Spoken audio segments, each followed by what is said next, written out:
5 أسباب ليه تشتري سوني A7S III في 2024.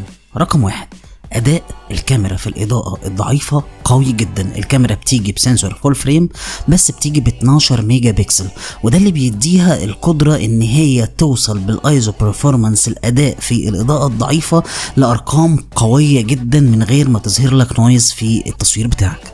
تاني حاجة ان انت تقدر تطلع منها فيديوهات سينمائية بشكل سهل جدا، اذا كان من خلال ان انت تصور S-Log عشان تلون وتطلع المود اللي انت عايزه، او ان انت تصور 4K اللي بيوصل لحد 120 فريم، ودوت قوي جدا على السعر بتاع الكاميرا. نيجي رقم 3 بقى، وهو الاوتو فوكس تراكنج الجديد كليا اللي موجود في الكاميرا ديت، واللي فيه 759 نقطة فوكس، وبيشتغل كمان بالاي اي اللي بيعمل تتبع لاي حاجة انت بتصورها، اذا كان سباق او عربيات او بني ادمين او حيوانات او طيارات، كل ده بالاي اي موجود في الكاميرا. رقم 4، الكاميرا بتديك مرونة في الاستخدام قوية جدا، وده مهم قوي خصوصا لما تكون فيديوجرافر او فيلم ميكر.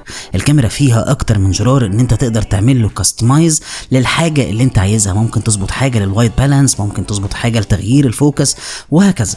رقم 5، وهي البيلد كواليتي. الكاميرا دي مش بس قوية، دي معمولة عشان تستحمل الظروف الصعبة، مقاومة للتراب والرطوبة، ومش هتحتاج تقلق لو كنت بتصور في الصحراء او حتى حواليك مطر. وفي الاخر الكاميرا دي هتلاقيها عند سيركل ريج. الكاميرا موجودة عنده اذا كانت مستعمل او جديد بسعر قوي جدا منافس لاي سعر تاني في السوق. خشوا اسألوا عليها دلوقتي.